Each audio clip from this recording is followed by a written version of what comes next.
राधे राधे। आपका मेरे YouTube channel education कीड़ा 133 में स्वागत है। आज हम अपनी इस वीडियो में जीन पियाजे का सिद्धांत और के बारे में बताएंगे।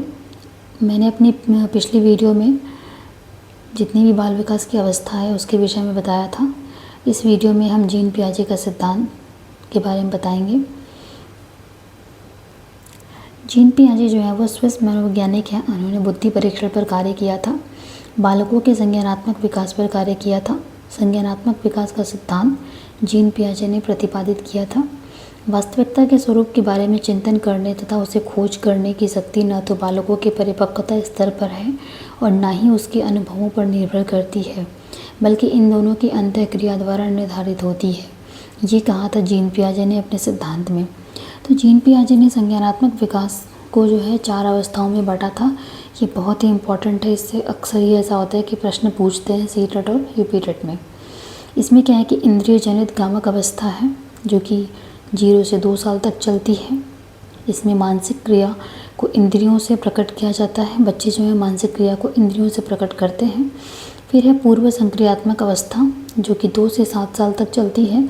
इसमें अभिव्यक्ति का माध्यम भाषा बन जाती है। वस्तु पहचानना व विभेद करना बच्चे सीख जाते हैं। 2 दोष होता है इस अवस्था में, पहला जीववाद और दूसरा आत्मकेंद्रिता। इसके बाद हमारी तीसरी अवस्था आती है मूर्त संक्रियात्मक अवस्था जो कि 7 से 11 साल तक चलती है, जिसमें वस्तुओं को देखकर बच्चे समस्या समझते हैं, सुनकर नहीं। यानी किसी समस्या को वो देखकर ही जान पाते हैं, सुन के नहीं।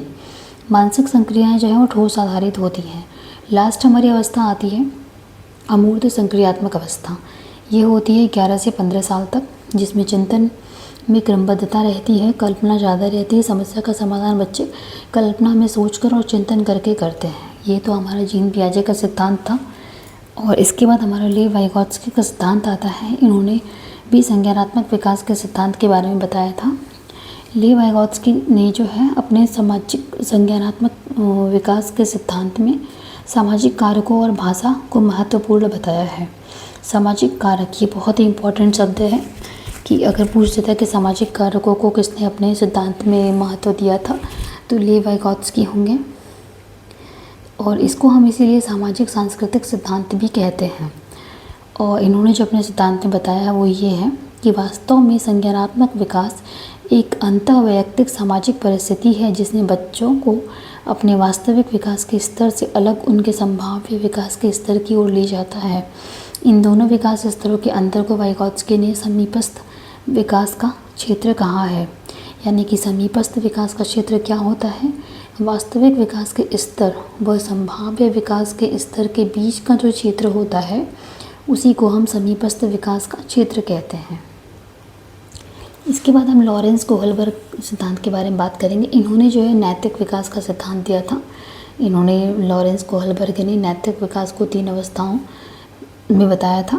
पहला पूर्व रूढ़िगत नैतिकता स्तर, ये 4 से 10 वर्ष तक की आयु तक का होता है। इसमें सही गलत का निर्णय स्वयं के मानक पर ना होकर दूसरों के मानकों पर होता है। यानी कि बच्चे जो है वो सही गलत का निर्णय अपने पैरामीटर पर ना लेकर दूसरों के पैरामीटर पर लेते हैं। अच्छा या बुरा उनके भौतिक परिणाम के आधार पर होता है। फिर हमारी दूसरी जो स्तर आता है वो है रूढ़िगत नैतिकता का स्तर। ये 10 से 13 वर्ष तक रहता है। उन्हीं क्रियाओं को सही समझता है बच्चा जिससे समाज को मदद मिले।